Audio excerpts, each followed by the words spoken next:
کو خوشی خوشی قبول کرتا ہے، اس کی طرف سے آیا، کوئی شیخ عطا فرما دے، پتہ چلا کوئی بزرگ نے عطا فرما، آدمی خوشی خوشی۔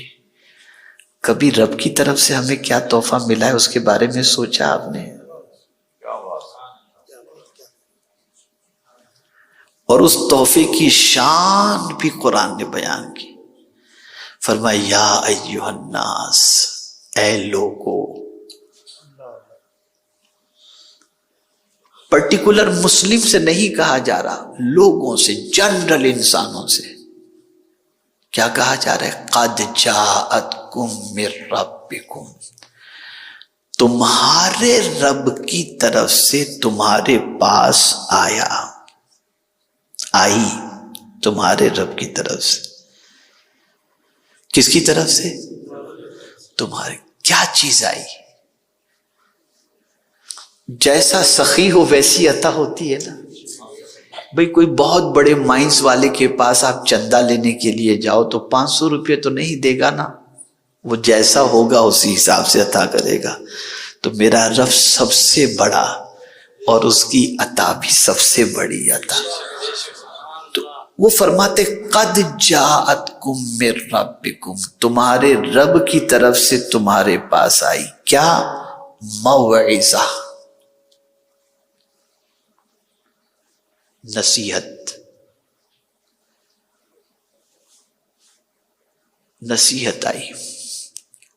اب نصیحت کی شکل میں کیا ہے؟ کیا مراد نصیحت سے؟ تو نصیحت سے مراد قرآن ہے۔ کیا ہے نصیحت سے مراد؟ کہ تمہارے رب کی طرف سے تمہارے پاس نصیحت آئی۔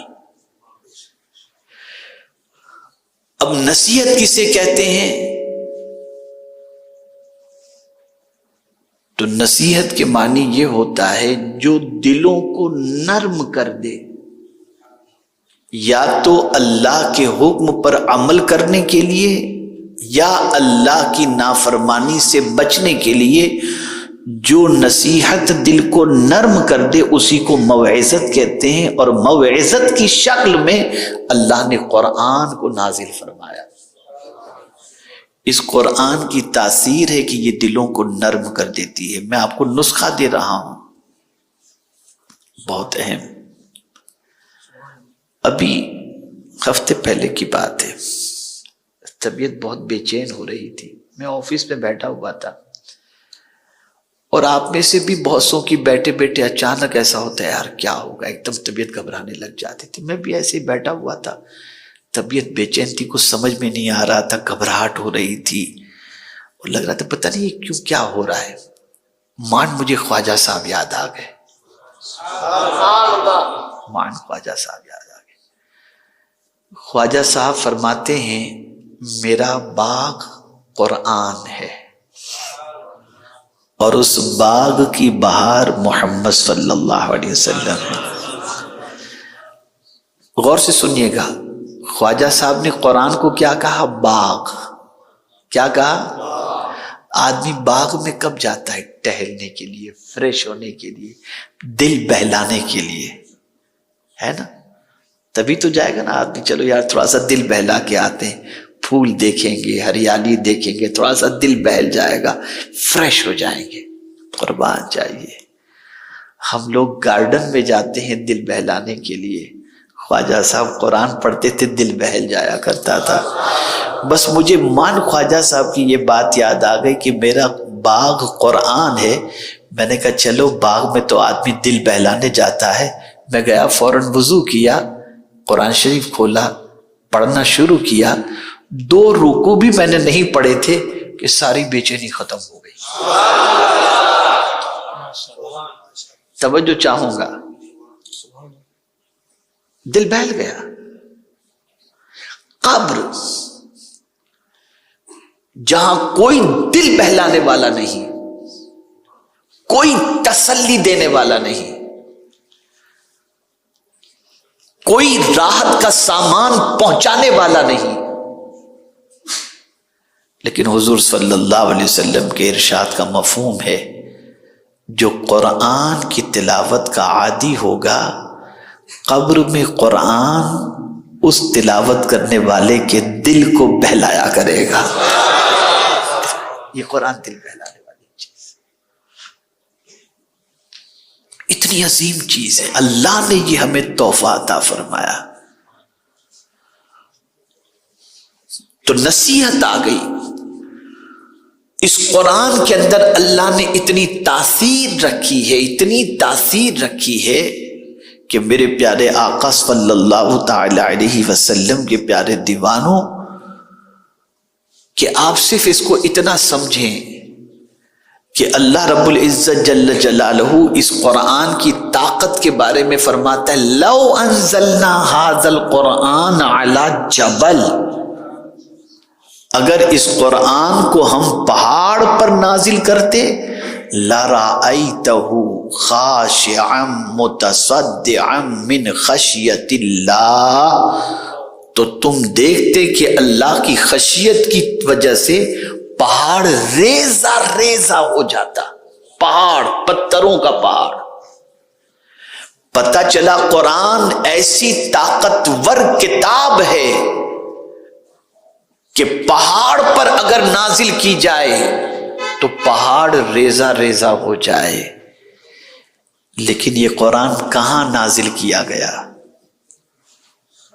اس قرآن کا نزول کہاں ہوا؟ پہاڑ پر ہوا؟ پتھر پر ہوا؟ نہیں. اس قرآن کو نازل کرنے کے لیے اللہ نے جس جگہ کا انتخاب فرمایا وہ جگہ کون سی ہے جانتے ہیں؟ قرآن کہتا ہے علی قلبک، میرے محبوب آپ کے دل پر اللہ نے قرآن نازل کیا. تو پہاڑ سے بھی زیادہ طاقتور مصطفیٰ جان رحمت صلی اللہ علیہ وسلم کا دل ہے اس قرآن پر اللہ نے. اب یہ قرآن نصیحت بن کر میں آپ کو کیا بتاؤں اس کی طاقت کے بارے میں، کتنی طاقتور کتاب ہے یہ. اس کتاب میں بڑی تاثیر ہے، اس کتاب میں بڑی قوت ہے. اتنا تو مسلمان جانتا ہے کہ یہاں سے قبر میں پڑے ہوئے مردے کو بخشا جائے تو یہ کتاب وہاں بھی پہنچ کر فائدہ پہنچاتی ہے. اسی لیے تو قرآن خوانی ہوتی ہے نا. کیوں آدمی مرنے والے کے لیے ایصال ثواب اور قرآن خوانی کرتا ہے؟ اس کا یقین ہے کہ یہ کتاب کو اگر ایصال ثواب کیا گیا تو قبر کے اندر پڑے ہوئے مردے کو یہ کتاب نفع پہنچائے گی. تو زمین کے اندر والے کو جب کتاب نفع پہنچاتی ہے تو زمین کے اوپر والے کو نفع نہیں پہنچائے گی یہ کتاب. یہ نصیحت ہے، یہ نصیحت کی کتاب ہے. اس کے حلال کو حلال سمجھو، اس کے حرام کو حرام سمجھو. کم نصیبی یہ ہے کہ آج کا مسلمان اس کتاب کو معاذ اللہ قابل عمل نہیں سمجھ رہا. اب یہ کتاب اللہ نے کیوں نازل فرمائی؟ تو اس کتاب کے بارے میں قرآن خود کہتا ہے وَهَذَا كِتَابٌ أَنزَلْنَاهُ مُبَارَكٌ فَاتَّبِعُوهُ، یہ کتاب ہم نے اس کو نازل کی، اس کتاب کی تم پیروی کرو، یہ برکت والی کتاب ہے. اس کتاب کا اثر میں آپ کو بتاؤں. آقا کریم صلی اللہ تعالی علیہ وسلم تلاوت کر رہے تھے. جنہوں نے قرآن سنا، جنہوں نے قرآن سنا، کافر جن بھی ہوتے ہیں، جن میں مسلمان بھی ہوتے ہیں، کافر بھی ہوتے ہیں. تو کافروں کی ایک جماعت تھی جن کی، انہوں نے قرآن سنا. حضور صلی اللہ علیہ وسلم کی زبان سے قرآن سننے کے بعد قرآن کا اثر ان کے دل پر اتنا ہوا کہ انہوں نے جو کہا اسی کو قرآن کہتا ہے اِنَّا سَمِعْنَا قُرْآنًا عَجَبًا، ہم نے ایک عجیب قرآن سنا، یہدی الی الرشد، وہ سیدھے راستے کی طرف رہنمائی کرتا ہے، اور ہم اس پر ایمان لائے. جنہوں نے حضور سے قرآن سنا تو کفر چھوڑ کر ایمان کی دولت سے مالا مال ہو گئے اور عہد کیا وَلَن نُشْرِكَ بِرَبِّنَا أَحَدًا، آج کے بعد اللہ کے علاوہ اللہ کا ہم کسی کو شریک نہیں ٹھہرائیں گے۔ میرے پیارے آقا صلی اللہ علیہ وسلم کے پیارے دیوانوں، یہ جنوں کی پوزیشن رہی، اور ابو جہل جیسا دشمن رسول بھی حدیث مبارکہ میں موجود ہے، سیرت کی کتابوں میں موجود ہے کہ رسول اعظم صلی اللہ تعالی علیہ وسلم کی زبان سے قرآن سننے کے لیے وہ چھپ کر کے حضور کی دیوار کے پیچھے کھڑا رہتا تھا تاکہ حضور سے قرآن کو وہ سن لیا کرے۔ چھپ چھپ کے لوگ قرآن سنتے تھے۔ ضرب لگاؤں گا، میری عادت ہے، آپریشن نہ کروں تو مجھے اچھا نہیں لگتا۔ تو اب اس قرآن کا اثر جب پوری دنیا میں ہونے لگا، اس دور میں لوگ اسلام کی آغوش میں آنے لگے، قرآن کی وجہ سے دل پگھلنے لگے، آیات کے اثرات دل پر ہونے لگے۔ تو اس زمانے میں پلان بنایا گیا تھا جس کو آج تک چلایا جا رہا ہے۔ وہ کیا؟ کہ کسی بھی طرح سے قرآن شریف کی تلاوت کی آواز لوگوں تک نہ پہنچے۔ یہ اس دور کے اندر پلان بنایا گیا، اور کافروں سے کہا گیا سنو، جب قرآن تلاوت کی جائے نا، قرآن کی تلاوت کی جائے، شور مچاؤ، تالیاں بجاؤ، تالیوں کا لفظ بھی آیا، تالیاں بجاؤ، ڈینگا مستی کرو، تاکہ لوگوں کے کانوں میں قرآن کی آواز نہ پہنچے۔ وَقَالَ الَّذِينَ كَفَرُوا لَا تَسْمَعُوا لِهَذَا الْقُرْآنِ وَالْغَوْا فِيهِ، یہ واضح لفظوں میں قرآن شریف، کافروں نے کہا قرآن مت سنو، چلاؤ۔ پتہ چلا، توجہ چاہوں گا، پتہ چلا کافر بھی جانتا تھا کہ قرآن سے دل پگھلتا ہے۔ اے مسلمان، تیرا دل کتنا سخت ہو گیا، ہر جمعہ کو خطیب خطاب میں قرآن کی آیتیں پیش کر کے تفسیر بیان کرتا ہے، دل پگھلنے ہی کو تیار نہیں۔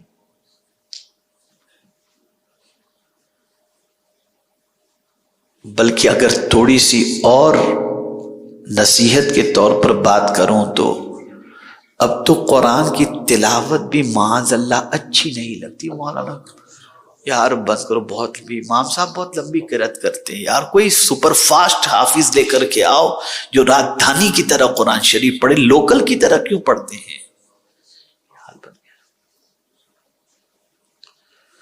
اور قرآن کی آواز کانوں تک نہ پہنچے، اس کے لیے ہر کان کے اندر گانے آ گئے، ہر گاڑی میں گانے آ گئے، ہر جگہ پر گانے آ گئے۔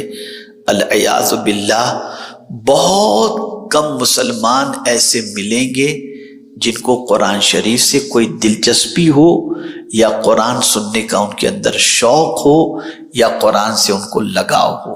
چونکہ دستار بندی کا جلسہ ہے تو میں قرآن کے بارے میں عرض کر رہا ہوں، بڑی عظمت والی کتاب ہے یہ۔ تو اس کو نصیحت فرما گیا، اللہ کی طرف سے تمہارے پاس نصیحت آ گئی قرآن کی شکل میں۔ اب دوسری بات قرآن کہتا ہے وَشِفَاءٌ لِمَا فِي الصُّدُورِ، اور شفا آ گئی، جو کچھ تمہارے دل میں ہے نا مرض، اس کی شفا آ گئی۔ دوا میں اور شفا میں فرق ہے، توجہ چاہوں گا، دوا میں اور شفا میں کیا ہے بولیے، سمجھ رہے ہیں میری بات؟ دوا میں اور شفا میں فرق ہے۔ کسی ڈاکٹر کے پاس آپ گئے، پرسکرپشن لکھ کر کے اس نے دے دیا، میڈیسن لکھی، یہ دوائی لو، یہ دوائی لو، 3 دن کے بعد آپ پہنچے، ڈاکٹر صاحب اس دوا سے تو کوئی فائدہ نہیں، تو ڈاکٹر دوائی بدل کر دیتا ہے، ہوتا ہے یا نہیں؟ یار جواب آپ ایسا دیں گے ٹھنڈی لگ گئی ہے شاید زیادہ، آپ نہیں جواب دیجئے، ہوتا ہی نہیں ہوتا ایسا؟ کیا کوئی دوائی کے بارے میں کانفیڈنس سے کہہ سکتا ہے کہ یہ دوا 100% شفا عطا کرے گی؟ نہیں۔ تو پتہ چلا اللہ نے قرآن کو دوا نہیں فرمایا، شفا فرمایا ہے، یعنی یہ 100% تمہیں شفا عطا کرے گی، 100% اس کے اندر شفا ہے۔ 110% اس کے اندر شفا ہے. اور کس چیز کی شفا؟ لما فی الصدور، جو تمہارے سینے میں ہے، جو بھی تمہارے سینے میں مرض ہے اس کی شفا قرآن ہے. قرآن، دل گھبراتا ہے قرآن پڑھو، بیماری ہے قرآن پڑھو. فرمایا گیا جو شخص 7 مرتبہ سورہ فاتحہ اس طرح سے پڑھے، بسم اللہ الرحمن الرحیم الحمد للہ رب العالمین اور ولضالین کے بعد 3 مرتبہ کہے آمین آمین آمین، اس طرح 7 مرتبہ سورہ فاتحہ اور 111 مرتبہ یا سلامو پڑھ کر کسی مریض کو دم کر دے، اللہ اسے شفا عطا فرما دے گا. اس لیے کہ سورہ فاتحہ کا نام بھی سورہ شفا ہے، یہ سورۃ الشفا بھی ہے. تو یہ شفا ہے. اچھا، شفا لما فی الصدور فرمایا گیا، دل تو کیا ہارٹ کی بیماری کے لیے شفا ہے؟ تو خدا کی قسم، جس بیماری کا آج کے دور کے کسی ڈاکٹر کے پاس، کسی سرجن کے پاس علاج ہی نہیں ہے، اس کا علاج قرآن مقدس میں ہے. مثال کے طور پر آپ کے دل میں کسی کے لیے حسد ہے، جائیے ڈاکٹر کے پاس، بھائی میرے دل کے اندر اس کے لیے حسد ہے، کوئی ٹیبلٹ ہو تو دیجئے. کسی سرجن کے پاس نہیں. آپ کہیں میرے دل میں فلاں کے لیے کینہ ہے، کوئی ٹیبلٹ ہو تو دو، بھائی میرے پاس کوئی ٹیبلٹ نہیں ہے. یہ ساری بیماریوں کا علاج. آپ کوئی کہے میرے سینے میں کفر ہے، کوئی کہے کافر کہے میرے سینے میں کفر ہے، میرے لیے کوئی علاج بتا دو، لیکن ہر دل کی بیماری کا علاج بلکہ شفا اللہ نے قرآن مقدس کے اندر رکھا ہے. وَشِفَاءٌ لِمَا فِي الصُّدُورِ. پھر آگے فرمایا وَہُدًى، اور ہدایت ہے. یہ راستہ دکھانے والی کتاب ہے، یہ راستہ دکھانے والی. بہت ساری کتابیں راستہ دکھاتی ہیں، لیکن سب سے سیدھا راستہ دکھانے والی کتاب قرآن ہے. ان ھذا القرآن یہدی للتی ہی اقوم، بے شک سب سے سیدھا راستہ دکھانے والی کتاب قرآن مقدس ہے. سب سے. اسی لیے حضرت عبداللہ ابن عباس رضی اللہ تعالیٰ عنہما فرماتے ہیں میرے اونٹ کی رسی بھی گم جائے تو میں اسے قرآن سے تلاش کر لیتا ہوں. اور پھر رحمت فرمایا. کیا کہنے، ہم تو ہر چیز میں رحمت ہی رحمت ہم کو اللہ نے عطا فرمائی. رسول ملے تو رحمت للعالمین. ہمارا رب رحمان الرحیم، اور قرآن کو بھی اللہ نے رحمت بنا کر کے ہمیں عطا فرمایا. اتنی رحمت والا، رحمت کو پانے والا انسان آج زحمت میں کیوں ہے؟ اس رحمت سے اپنے رشتے کو مضبوط کرو، قرآن سے رشتہ مضبوط کرو، صاحب قرآن سے رشتہ مضبوط کرو، قرآن سے رشتہ مضبوط کرو. اب ایک بات عرض کرتا ہوں، اس کے بعد گفتگو کو ختم کرتا ہوں، اور یہ بات زندگی پر یاد رکھیے گا. میں پڑھ رہا تھا فقیہ ابو اللیث سمرقندی رحمۃ اللہ تعالی علیہ کا ایک قول. یہ کون ہے فقیہ ابو اللیث سمرقندی رحمۃ اللہ تعالی علیہ؟ یہ تقریباً 350 پونے 400 ہجری کے بزرگ ہیں، یعنی کم و بیش 1150 سال پہلے کے بزرگ، 1100 سال پہلے. فخر الاحناف ان کو کہا جاتا ہے. اتنے عظیم بزرگ جس کی کوئی انتہا نہیں. اب وہ فرماتے ہیں کہ میں نے ایک حکیم کا قول پڑھا. اب وہ حکیم کا قول نقل فرماتے ہیں کہ ایک حکیم نے لکھا تھا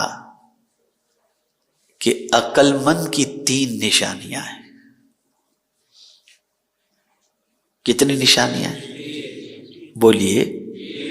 عقل مند کی کتنی نشانیاں ہیں؟ 3 نشانیاں ہیں. ہمارے یہاں عقل مند کی نشانی، اگر عقل مند کون ہے، بنگلہ ہو، منسٹر ہو، یہ سب عقل مند سمجھا. کتنی پیاری بات، حکیم کی بات وہ فقی ابو اللیث سمرقندی رحمت اللہ تعالی علیہ جیسی شخصیت کہے تو پھر کتنی بڑی بات۔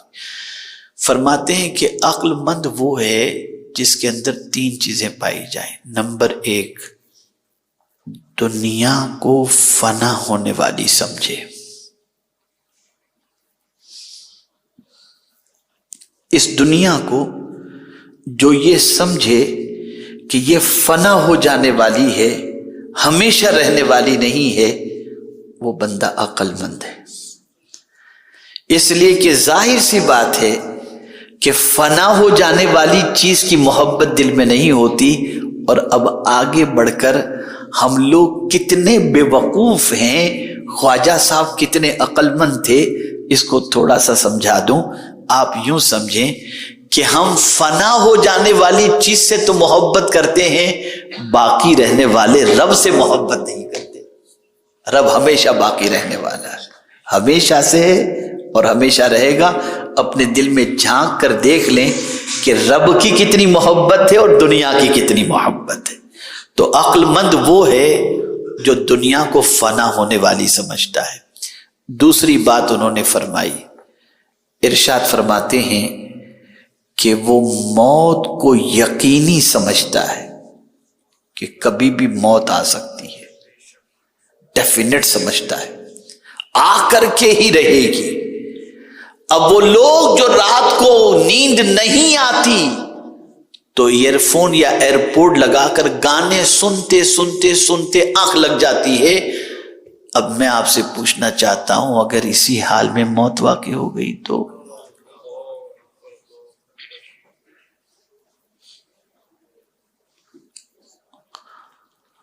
آج ہم دنیا میں اتنے ڈوب گئے کہ موت ہمیں یاد نہیں ہے، ایسی سب سیٹنگ کر کے چلتے ہیں ہم لوگ کہ جیسے موت آنے والی ہی نہیں ہے۔ تو عقل مند وہ ہے جو موت کو یقینی سمجھتا ہے۔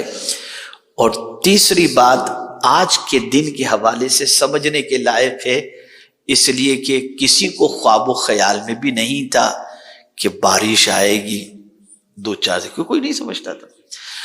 تو فرماتے ہیں فقی ابو اللیث سمرقندی رحمت اللہ تعالی علیہ، آفات اور بلیات کے سلسلے میں ہمیشہ اللہ عز و جل کی تدبیر سے الرٹ رہے۔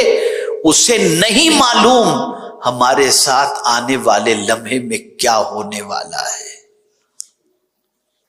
ہمیشہ حادثات کے سلسلے میں میں بتاؤں، ابھی میں ساؤتھ افریقہ گیا ہوا تھا تو مفتی شمس الحق صاحب جو میرے دائی تھے اور جنہوں نے مجھے مدعو کیا تھا، تو میں وہاں گیا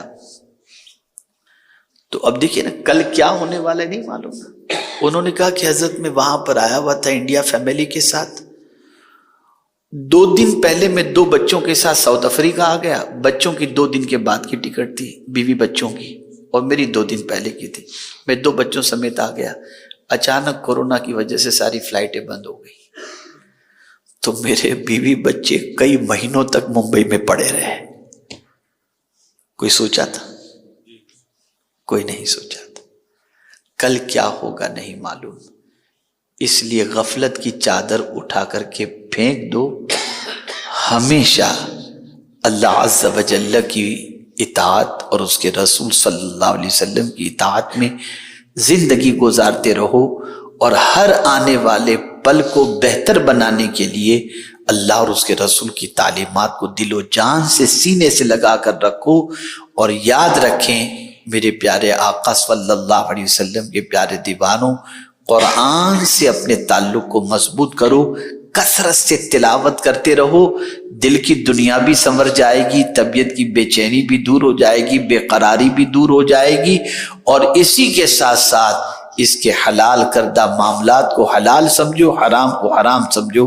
میں دل کی عطا گہرائیوں سے جن بچوں کی دستار بندی ہونی ہے یا بچیوں کو جو ہے جن کی رضا پوشی کا جو اہتمام کیا گیا، ان کے والدین کو، ان کے اساتذہ کو ہدیہ تبریک پیش کرتا ہوں اور دعا کرتا ہوں کہ اللہ تعالی ہم سب کو قرآن سے اپنے رشتے کو مضبوط رکھنے کی توفیق نصیب فرمائے، اور رسول اعظم صلی اللہ علیہ وسلم کی تعلیمات پر عمل کرتے ہوئے زندگی گزارنے کی توفیق نصیب فرمائے۔ میں آپ لوگوں کا مشکور ہوں، کڑاکے کی ٹھنڈی بارش کے باوجود بھی آپ تشریف لائے۔ اللہ ہم سب کو یہاں بھی جنت میں رکھے، وہاں بھی جنت عطا فرمائے، اور مدینے کی جنت بھی عطا فرمائے۔ کیا کہنا، ریاض الجنہ میں بھی ایسے ہی جا کر کے بیٹھیں تو کیا کہنا۔ ایک جنت تو یہ کہ مرنے کے بعد ملے گی، ایک جنت جیتے جی، مصطفیٰ کی جنت تو جیتے جی مل جاتی ہے۔ ریاض الجنہ میں جانے کے لیے مرنے کی ضرورت نہیں ہے، جیتے جی ریاض الجنہ۔ سبحان اللہ، کیا کہنا۔ اللہ ہم سب کو اپنے حبیب صلی اللہ علیہ وسلم کے صدقہ و طفیل قرآن اور صاحب قرآن کے ارشاد پر عمل کی توفیق نصیب فرمائے۔ وما علینا الا البلاغ المبین۔ السلام علیکم ورحمۃ اللہ وبرکاتہ۔